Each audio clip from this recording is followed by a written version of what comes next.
has a way of making every decision emotional. 1. When it comes to houses, most people work all their lives paying for a home they never own. In other words, most people buy a new house every few years, each time incurring a new 30-year loan to pay off the previous one. 2.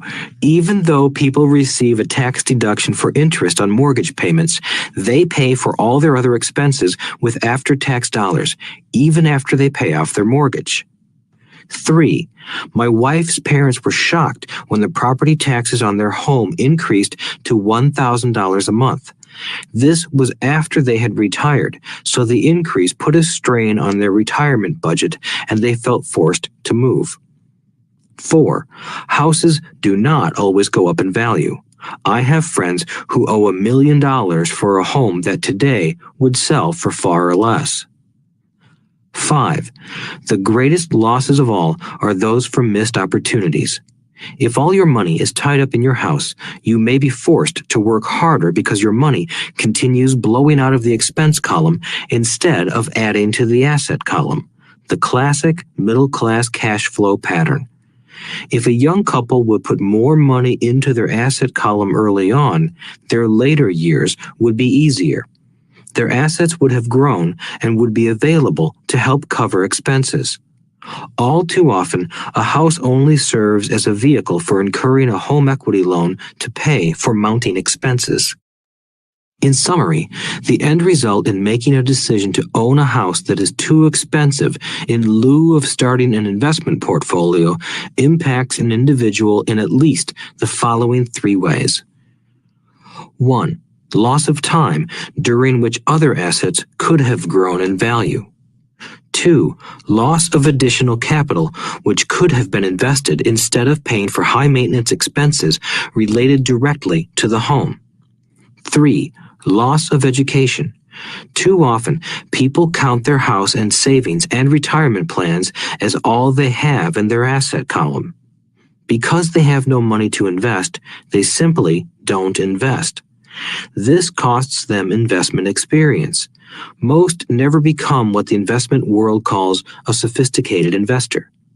And the best investments are usually first sold to sophisticated investors, who then turn around and sell them to the people playing it safe. I am not saying don't buy a house. What I'm saying is that you should understand the difference between an asset and a liability. When I want a bigger house, I first buy assets that will generate the cash flow to pay for the house. My educated dad's personal financial statement best demonstrates the life of someone caught in the rat race. His expenses match his income, never allowing him enough left over to invest in assets. As a result, his liabilities are larger than his assets. Why the rich get richer. A review of my rich dad's financial statement shows why the rich get richer. The asset column generates more than enough income to cover expenses, with the balance reinvested into the asset column. The asset column continues to grow, and therefore, the income it produces grows with it. The result is that the rich get richer. Why the middle class struggle? The middle class finds itself in a constant state of financial struggle. Their primary income is through their salary. As their wages increase, so do their taxes. Their expenses tend to increase in proportion to their salary increase, hence the phrase, the rat race. They treat their home as their primary asset instead of investing in income-producing assets. This pattern of treating your home as an investment and the philosophy that a pay raise means you can buy a larger home or spend more is the foundation of today's debt-ridden society. Increased spending throws families into greater debt and into more financial uncertainty, even though they may be advancing in their jobs and receiving raises on a regular basis. This is high-risk living caused by weak financial education. The massive loss of jobs in recent times proves how shaky the middle class really is financially. Company pension plans are being replaced by 401k plans. Social Security is obviously in trouble and can't be relied upon as a source for retirement. Panic has set in for the middle class. Today, mutual funds are popular because they supposedly represent safety. Average mutual fund buyers are too busy working to pay taxes and mortgages, save for their children's college, and pay off credit cards. They do not have time to study investing, so they rely on the expertise of the manager of a mutual fund. Also, because the mutual fund includes many different types of investments, they feel their money is safer because it is diversified. This educated middle class subscribes to the dogma put out by mutual fund brokers and financial planners. Play it safe, avoid risk. The real tragedy is that the lack of early financial education is what creates the risk faced by average middle-class people. The reason they have to play it safe is because their financial positions are tenuous at best. Their balance sheets are not balanced. Instead, they are loaded with liabilities and have no real assets that generate income. Typically, their only source of income is their paycheck. Their livelihood becomes entirely dependent on their employer. So when genuine deals of a lifetime come along, these people can't take advantage of them because they are working so hard, are taxed to the max, and are loaded with debt. As I said at the start of this section, the most important rule is to know the difference between an asset and a liability. Once you understand the difference, concentrate your efforts on buying income-generating assets. That's the best way to get started on a path to becoming rich. Keep doing that and your asset column will grow. Keep liabilities and expenses down so more money is available to continue pouring into the asset column. Soon, the asset base will be so deep that you can afford to look at more speculative investments. Investments that may have returns of 100% to infinity. $5,000 investments that are soon turned into $1 million or more. Investments that the middle class calls too risky. The investment is not risky for the financially literate. As an employee who is also a homeowner, your working efforts are generally as follows. 1. You work for the company. Employees make their business owner or the shareholders rich, not themselves. Your efforts and success will help provide for the owner's success and retirement. 2. You work for the government. The government takes its share from your paycheck before you even see it. By working harder, you simply increase the amount of taxes taken by the government. Most people work from January to May just for the government. 3. You work for the bank. After taxes, your next largest expense is usually your mortgage and credit card debt. The problem with simply working harder is that each of these 3 levels takes a greater share of your increased efforts. You need to learn how to have your increased efforts benefit you and your family directly. Once you have decided to concentrate on minding your own business, focusing your efforts on acquiring assets instead of a bigger paycheck, how do you set your goals? Most people must keep their job and rely on their wages to fund their acquisition of assets. As their assets grow, how do they measure the extent of their success? When does someone know that they are rich, that they have wealth? As well as having my own definitions for assets and liabilities, I also have my own definition for wealth. Actually, I borrowed it from a man named R. Buckminster Fuller. Some call him a quack, and others call him a genius. Years ago, he got architects buzzing because he applied for a patent for something he called a geodesic dome. But in the application, Fuller also said something about wealth. It was pretty confusing at first, but after reading it, it began to make some sense. Wealth is a person's ability to survive so many number of days forward, or, if I stopped working today, how long could I survive? Unlike net worth, the difference between your assets and liabilities, which is often filled with a person's expensive junk and opinions of what things are worth, this definition creates the possibility for developing a truly accurate measurement. I could now measure and know where I was in terms of my goal to become financially independent. Although net worth often includes non-cash producing assets, like stuff you bought that now sits in your garage, wealth measures how much money your money is making and, therefore, your financial survivability. Wealth is the measure of the cash flow from the asset column compared with the expense column. Let's use an example. Let's say I have cash flow from my asset column of $1,000 a month, and I have monthly expenses of $2,000 a month. What is my wealth? Let's go back to Buckminster Fuller's definition. Using his definition, how many days forward can I survive? Assuming a 30-day month, I have enough cash flow for half a month.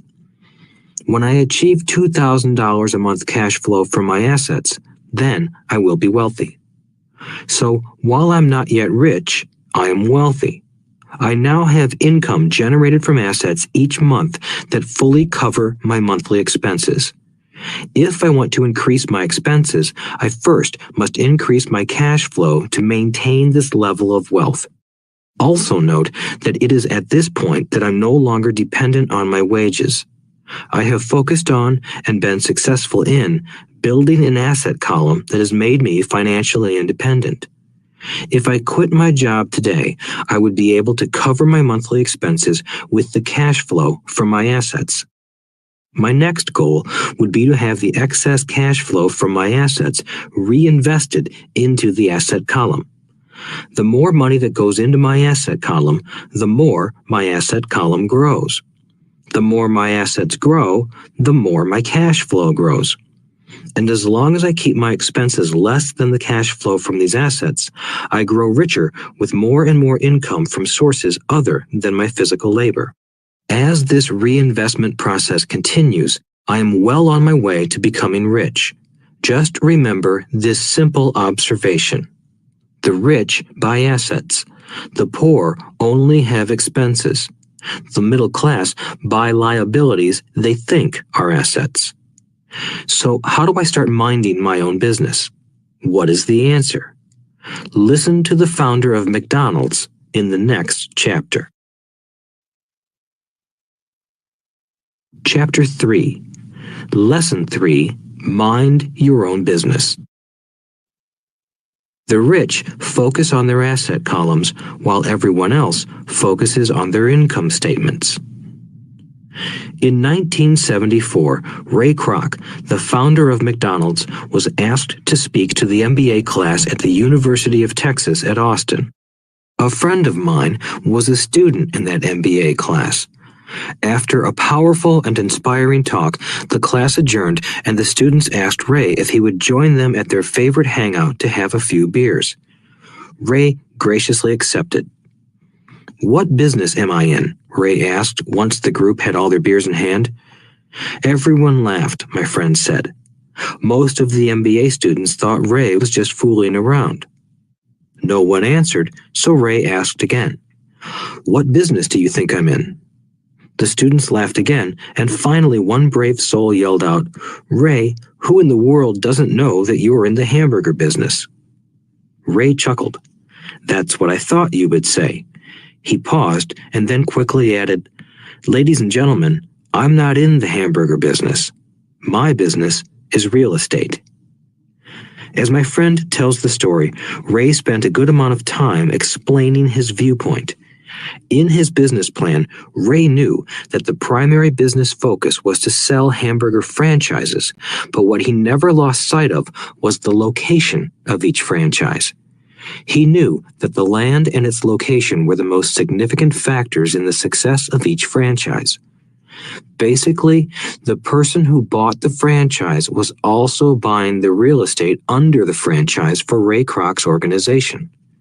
Today, McDonald's is the largest single owner of real estate in the world, owning even more than the Catholic Church.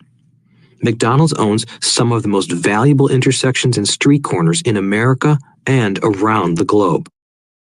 My friend considers this as one of the most important lessons in his life. Today, he owns car washes, but his business is the real estate under those car washes. The previous chapter presented that most people work for everyone but themselves. They work first for the owners of the company, then for the government through taxes, and finally for the bank that owns their mortgage.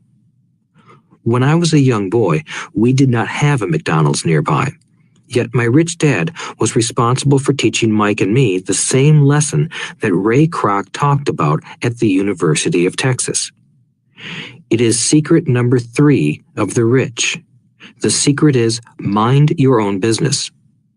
Financial struggle is often directly the result of people working all their lives for someone else. Many people will simply have nothing at the end of their working days to show for their efforts.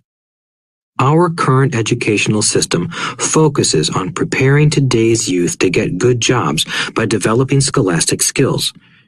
Their lives will revolve around their wages or, as described earlier, their income column. Many will study further to become engineers, scientists, cooks, police officers, artists, writers, and so on. These professional skills allow them to enter the workforce and work for money. But there is a big difference between your profession and your business. Often I ask people, "What is your business?" And they will say, "Oh, I'm a banker." Then I ask them if they own the bank, and they usually respond, "No, I work there." In that instance, they have confused their profession with their business. Their profession may be a banker, but they still need their own business. A problem with school is that you often become what you study. So if you study cooking, you become a chef. If you study the law, you become an attorney. And a study of auto mechanics makes you a mechanic. The mistake in becoming what you study is that too many people forget to mind their own business. They spend their lives minding someone else's business and making that person rich. To become financially secure, a person needs to mind their own business. Your business revolves around your asset column, not your income column. As stated earlier, the number 1 rule is to know the difference between an asset and a liability and to buy assets. The rich focus on their asset columns, while everyone else focuses on their income statements. That is why we hear so often, "I need a raise. If only I had a promotion. I am going back to school to get more training so I can get a better job. I am going to work overtime. Maybe I can get a second job." In some circles, these are sensible ideas, but you are still not minding your own business.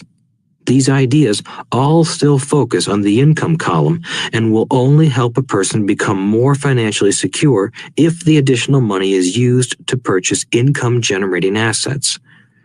The primary reason the majority of the poor and middle class are fiscally conservative, which means I can't afford to take risks, is that they have no financial foundation. They have to cling to their jobs and play it safe. When downsizing became the in thing to do, millions of workers found out their largest so-called asset, their home, was eating them alive. Their asset was costing them money every month. Their car, another asset, was eating them alive. The golf clubs in the garage that cost $1,000 were not worth $1,000 anymore. Without job security, they had nothing to fall back on. What they thought were assets could not help them survive in a time of financial crisis. I assume most of us have filled out a credit application to buy a house or a car. It's always interesting to look at the net worth section because of what accepted banking and accounting practices allow a person to count as assets.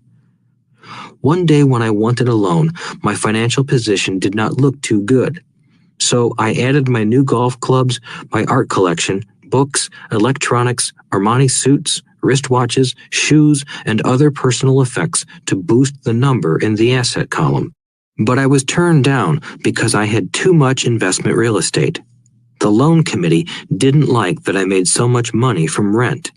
They wanted to know why I did not have a normal job with a salary. They did not question the Armani suits, golf clubs, or art collection. Life is sometimes tough when you do not fit the standard profile.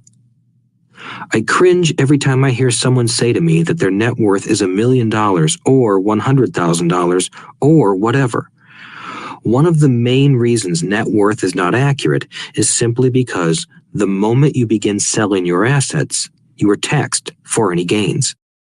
So many people have put themselves in deep financial trouble when they run short of income. To raise cash, they sell their assets, but their personal assets can generally be sold for only a fraction of the value that is listed on their personal balance sheet. Or, if there is a gain on the sale of the assets, they are taxed on the gain. So again, the government takes its share, thus reducing the amount available to help them out of debt. That is why I say someone's net worth is often worth less than they think. Start minding your own business.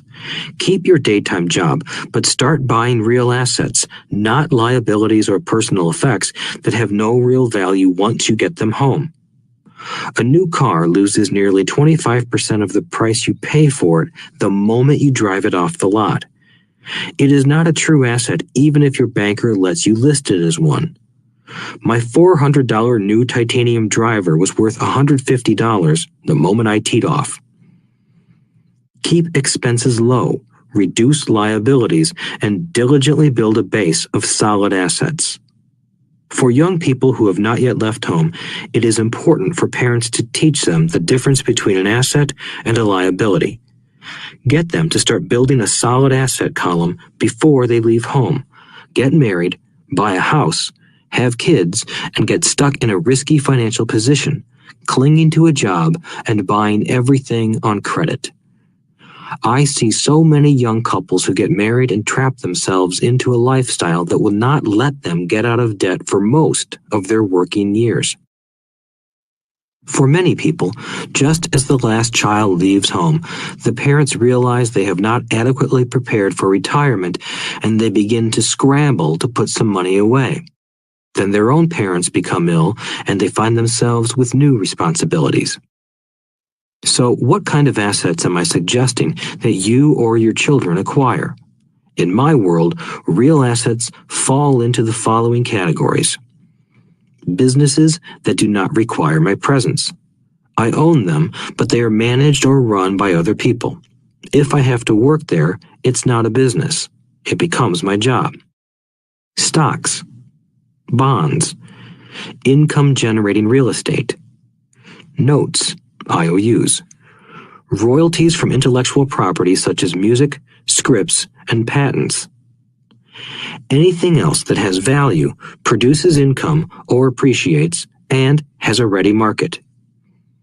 As a young boy, my educated dad encouraged me to find a safe job, but my rich dad encouraged me to begin acquiring assets that I loved. If you don't love it, you won't take care of it. I collect real estate simply because I love buildings and land. I love shopping for them, and I could look at them all day long. When problems arise, the problems aren't so bad that it changes my love for real estate. For people who hate real estate, they shouldn't buy it. I also love stocks of small companies, especially startups, because I am an entrepreneur, not a corporate person. In my early years, I worked in large organizations such as Standard Oil of California, the U.S. Marine Corps, and Xerox Corporation. I enjoyed my time with those organizations and have fond memories, but I know deep down I am not a company man. I like starting companies, not running them. So my stock buys are usually of small companies. Sometimes I even start the company and take it public. Fortunes are made in new stock issues, and I love the game. Many people are afraid of small cap companies and call them risky, and they are. But that risk is diminished if you love what the investment is, understand it, and know the game. With small companies, my investment strategy is to be out of the stock in a year. On the other hand, my real estate strategy is to start small and keep trading up for bigger properties, and, therefore, delay paying taxes on the gain. This allows the value to increase dramatically. I generally hold real estate less than 7 years. For years, even while I was with the Marine Corps and Xerox, I did what my rich dad recommended. I kept my day job, but I still minded my own business. I was active in my asset column trading real estate and small stocks. Rich Dad always stressed the importance of financial literacy. The better I was at understanding the accounting and cash management, the better I would be at analyzing investments and eventually starting and building my own company. I don't encourage anyone to start a company unless they really want to. Knowing what I know about running a company, I wouldn't wish that task on anyone. There are times when people can't find employment and starting a company seems like the best solution. But the odds are against success. 9 out of 10 companies fail in 5 years. Of those that survive the first 5 years, 9 out of every 10 of those eventually fail as well. So only if you really have the desire to own your own company do I recommend it. Otherwise, keep your day job and mind your own business. When I say mind your own business, I mean to build and keep your asset column strong. Once a dollar goes into it, never let it come out. Think of it this way. Once a dollar goes into your asset column, it becomes your employee.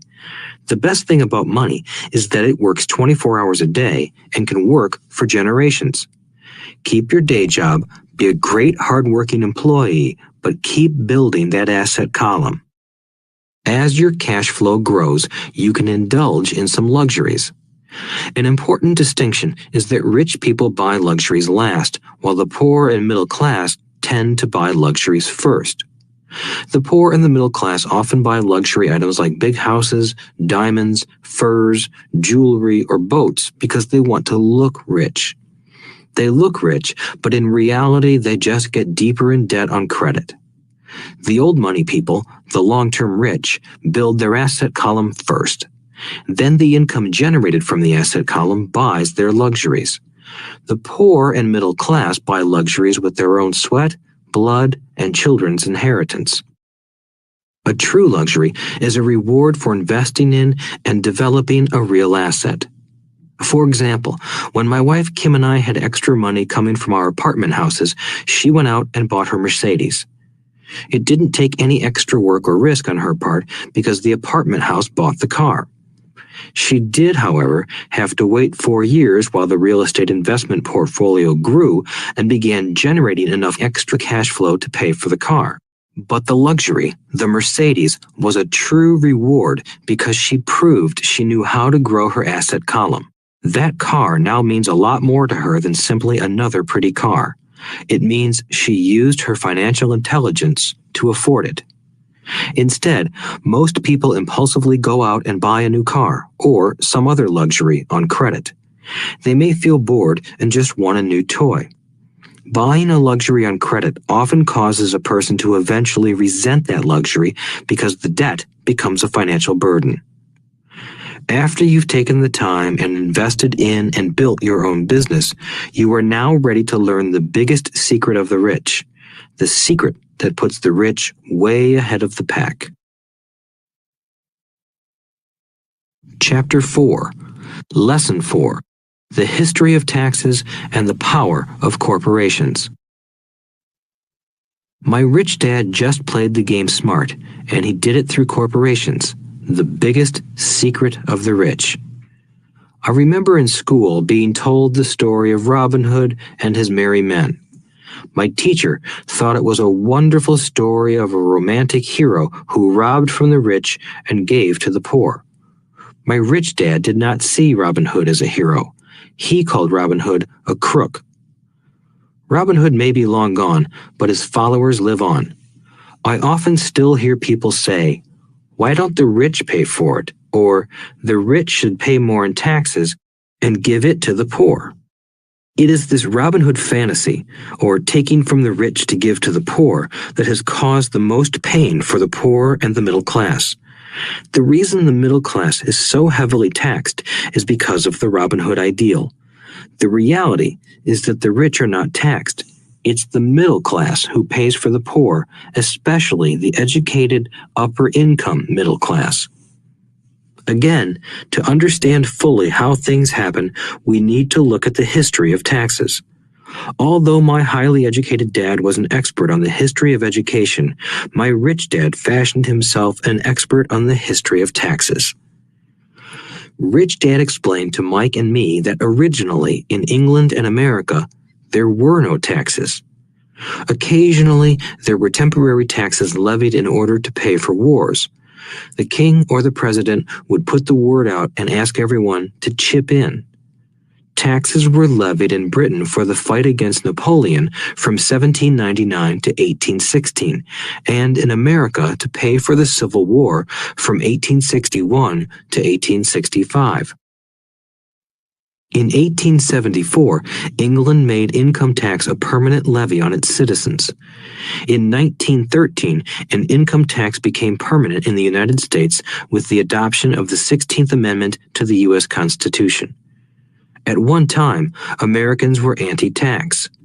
It had been the tax on tea that led to the famous Tea Party in Boston Harbor, an incident that helped ignite the Revolutionary War. It took approximately 50 years in both England and the United States to sell the idea of a regular income tax. What these historical dates fail to reveal is that both of these taxes were initially levied against only the rich.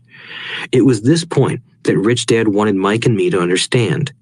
He explained that the idea of taxes was made popular and accepted by the majority by telling the poor and the middle class that taxes were created only to punish the rich. This is how the masses voted for the law, and it became constitutionally legal. Although it was intended to punish the rich, in reality it wound up punishing the very people who voted for it, the poor and middle class.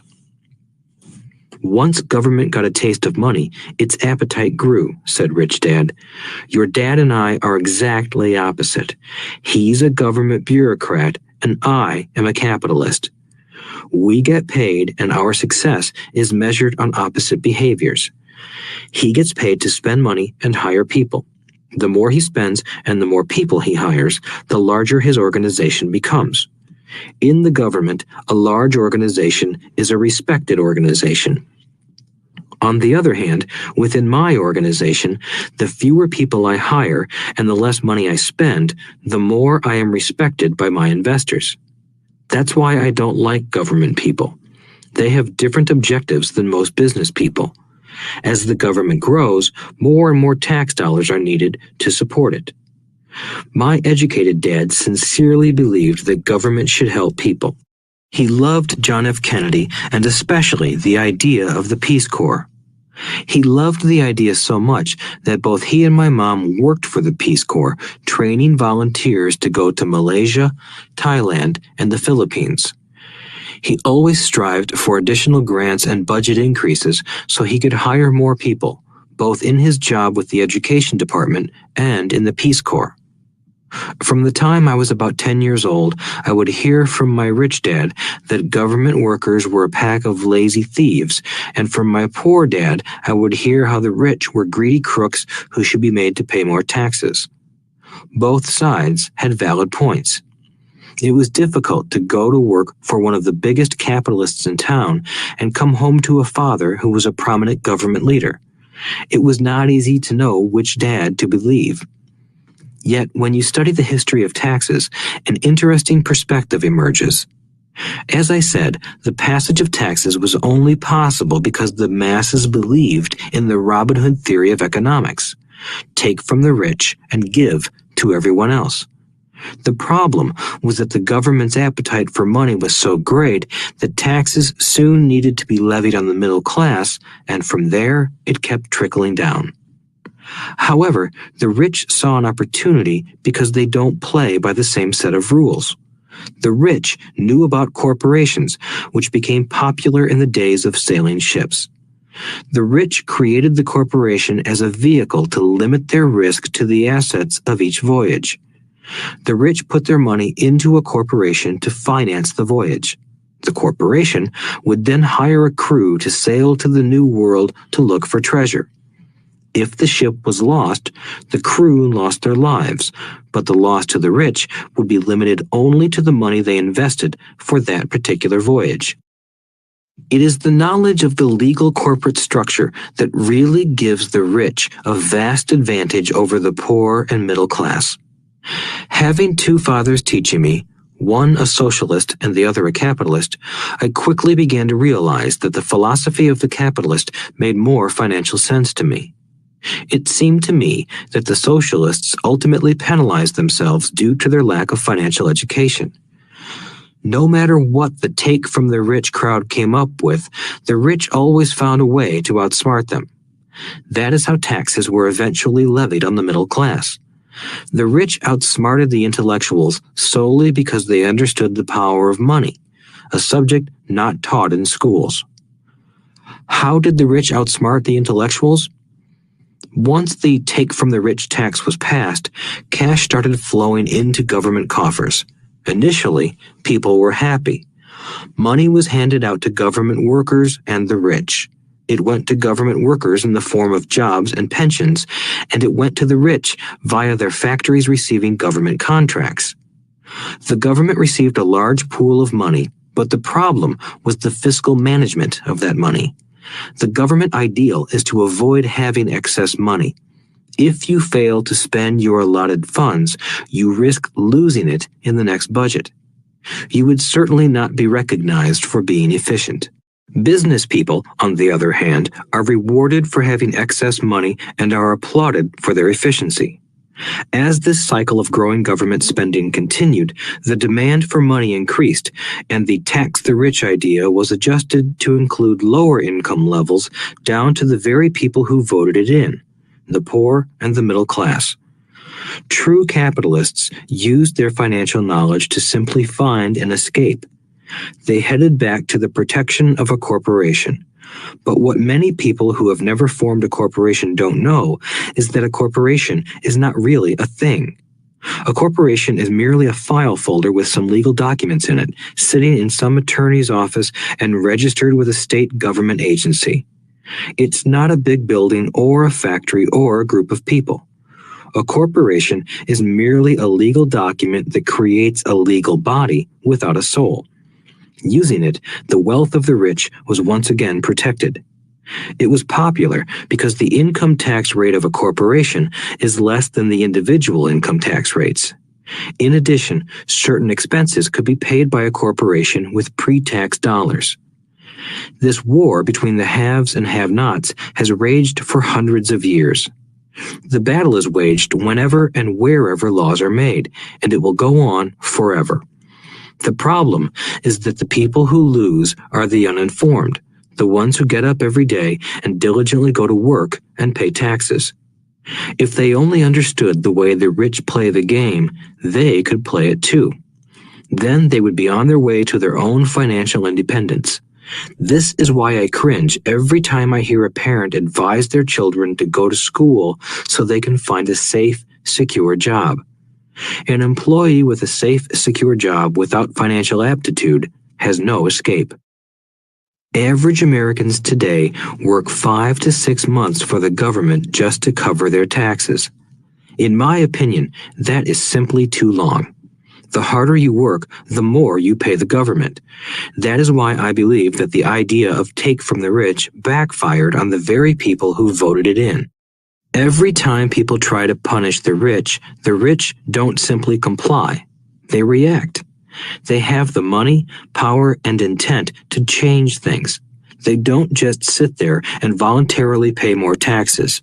Instead, they search for ways to minimize their tax burden. They hire smart attorneys and accountants and persuade politicians to change laws or create legal loopholes. They use their resources to effect change. The tax code of the United States also allows other ways to reduce taxes.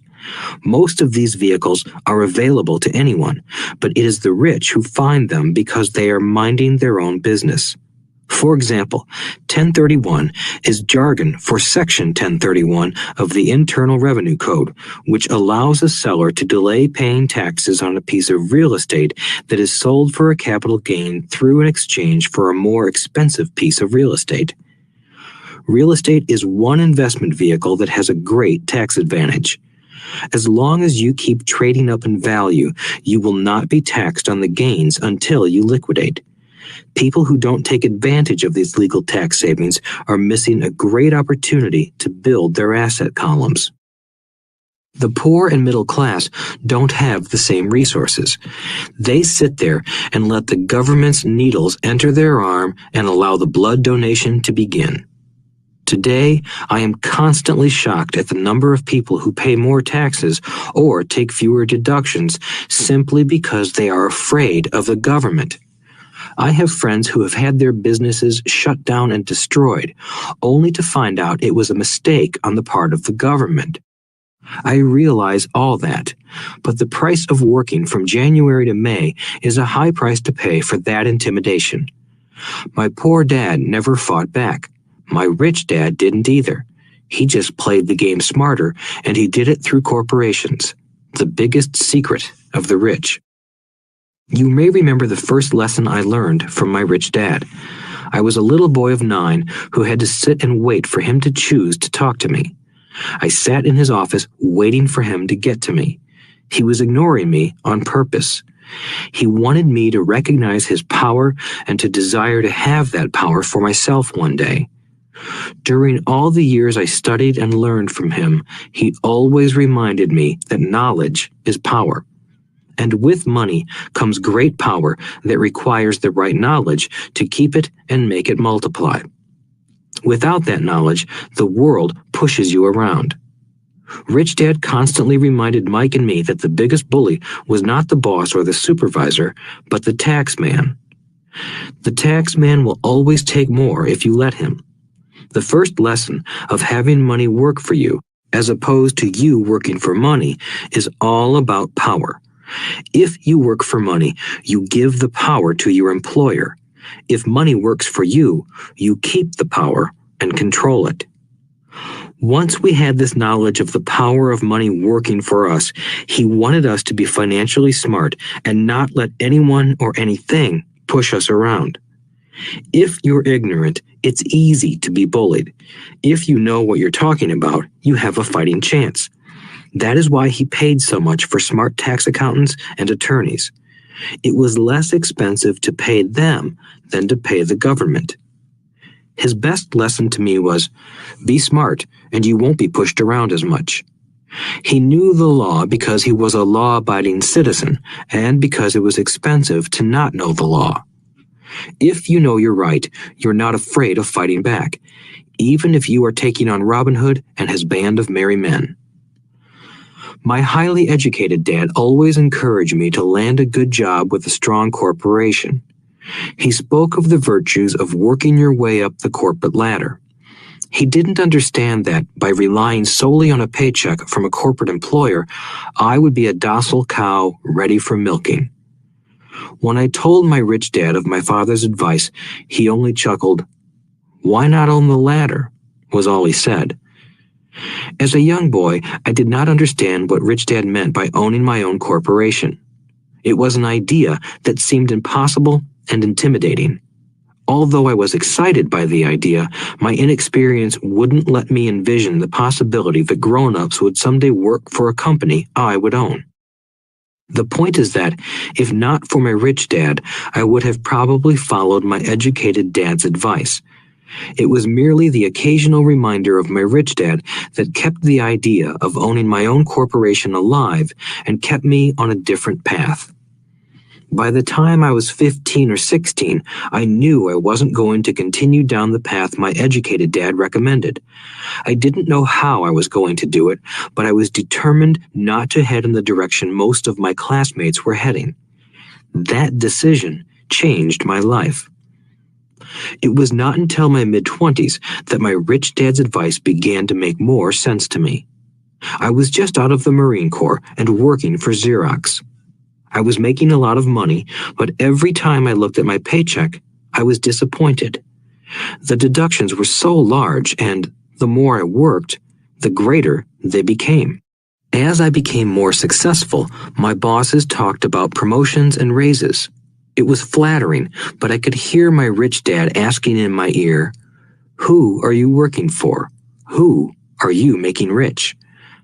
In 1974, while still an employee for Xerox, I formed my first corporation and began minding my own business. There were already a few assets in my asset column, but now I was determined to focus on making it bigger. Those paychecks, with all the deductions, made all the years of my rich dad's advice make total sense. I could see the future if I followed my educated dad's advice. Many employers feel that advising their workers to mind their own business is bad for business. But for me, focusing on my own business and developing assets made me a better employee because I now had a purpose. I came in early and worked diligently, amassing as much money as possible so I could invest in real estate. Hawaii